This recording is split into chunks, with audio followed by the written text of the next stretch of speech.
My name is Livia Soprano. You told him about your father, right? Your therapist? But your mother is the one. I resent that. I know I wasn't perfect, but I'm the one who caused my kids to have all these problems. What about Johnny? What about all of his lies? He's using my sister Janice as a front. All the guys brought their daughters so that when they did their business, it looked sweet and innocent. How's my little girl? You all right, sweetheart? Was there any blame on his part? This man you emulate? The lies? The betrayals? But if you want to hear something really bad, one of Johnny's worst lies of all was the time he made my son lie to me about the two of them being at a baseball game when Johnny was really spending the night with his mistress. A few years after Barbara was born, our second daughter, I got pregnant again. Change of life, baby, was what we called it. But then one day I started bleeding really badly. Anthony, what's the matter? Ma's in the hospital. I think she was bleeding. The baby. Jesus Christ. The lamb chops are going to be overcooked. I'm tied up. But I'm gonna get over to the hospital right away. He didn't show up till the next morning, of course. With more lies. Not just one night. Many nights. But this one hurts the most. Did he think I couldn't smell those pork chops and that ugly perfume on his shirt? Like father, like son, huh?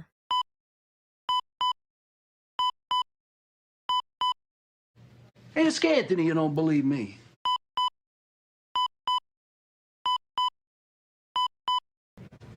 We were at Cousin Jimmy's, Ma. My son became a liar, just like his father. How could I trust him after all those times he lied for his father and never batted an eye? You just tell me one time your father didn't do exactly as he wanted. Speaking of trust, Tony didn't really trust anyone for very long either, after his dog, Tippy, was gone one afternoon when he got home from school. Of course, I got blamed for that. Always the mother. I didn't do anything with Tippy. His father took him. What was I going to do? Tell Tony some whore has his dog? You know my good jewelry? The stuff Dad gave you. I gave it all to your cousin Josephine. Johnny liked to always threaten to lock me up and send me away to Overbrook State Mental Hospital. So whenever I heard the word psychiatrist, and particularly when I heard that my son was seeing a psychiatrist, it sent me back to those horrible moments. He goes to talk about his mother. That's what he's doing. He talks about me, he complains. But he's headed in the right direction. Where to? Overbrook State Mental Hospital? You know, it's growing by leaps and bounds, Livia. It's a chance to get in on the ground floor. It's good to be in something from the ground floor. Don't start with that nursing home business again. I thought it was just another version of Overbrook State Mental Hospital. Just like Johnny had threatened to lock me up. I thought Tony was doing the same thing. Come on. Come on, move around a little bit. It's good for you. Come on. Just speak to Uncle Junior about Artie, okay? He respects you. He'll listen to you. And my brother-in-law? What can I say about him? At least he listened to me. He was always living in Johnny's shadow. Feeling like the lesser-than brother. Somebody's got to take this stuff before I die. Otherwise, there's going to be an awful lot of stuff here that the junk man's going to have to cart off to the dump. How many people growing up did I see die prematurely? 1 second you're there, the next, boom, gone.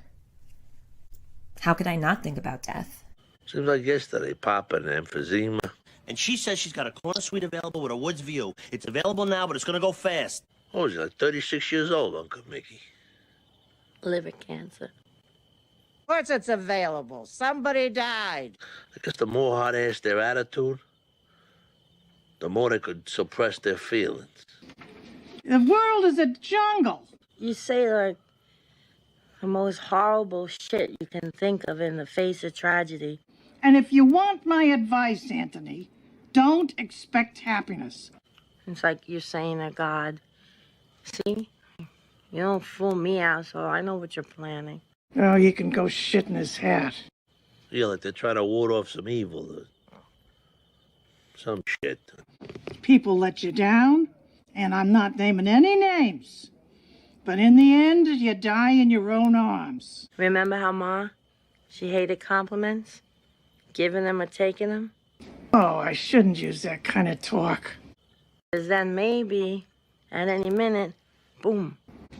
So Uncle Pussy said that I should come down here and talk to you, because you're old and have wisdom and stuff. Side note, I love how Puss told AJ to go talk to Livia because she's old and has wisdom and stuff, while knowing all the stuff that Livia tried to do with Tony. I say what your mother has, at the very least, is what we call borderline personality disorder. Taking myself out of Livia's mindset for a moment, I just wanted to note that in the season 1 finale, Dr. Melfi tells Tony that she thinks what his mother has is borderline personality disorder. I go to a shrink. She says that our mother is a narcissistic personality.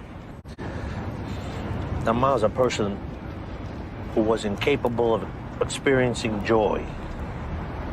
And that all he did was experience joy.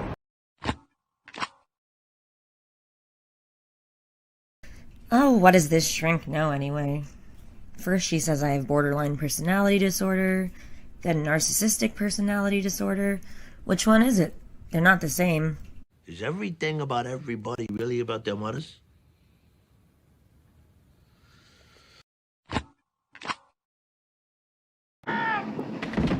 Anthony, what did I fucking tell you?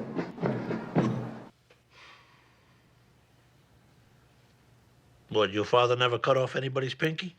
Turn out that way, who the fuck knows? Grandpa Vito was no prize as a father. My father did come to this country with 17 cents in his pocket, and he never made a peep. Well, except for when he smacked us all around after a hard day's work. Bring me here. What do you mean? No, we're going to have an evening. Come on. It's evening. I tried my best to hide under the bed on those evenings. I could always tell when it was a bad day. When it was a good day, my father came home and took off his work boots quietly before sitting down at the table and having a scotch. When it was a bad day, he'd walk into the house and kick his boots off with a loud grunt, usually making a loud noise as one of them bumped against the wall by the front door. When those days occurred, I was afraid to go downstairs, so I stayed in my room and went hungry, rather than go downstairs and face the wrath of my father.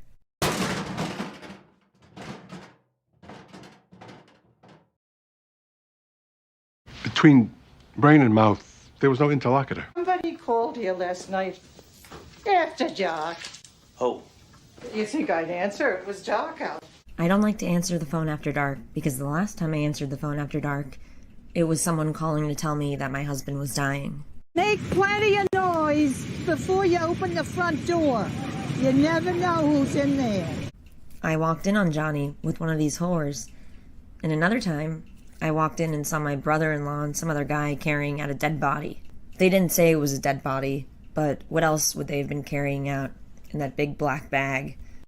Oh, not to mention walking in on Janice with that boy in high school who always did the pimp's beep. Yeah, she gets her ballet shoes, she sells them, and she takes the money to Newark, and she buys amphetamines. She was a child then. Only if I'm picked up and I'm brought back home. I don't drive when they're predicting rain. They're driving back from Manhattan, and she's ragging on his ass. He'd been drinking, I guess.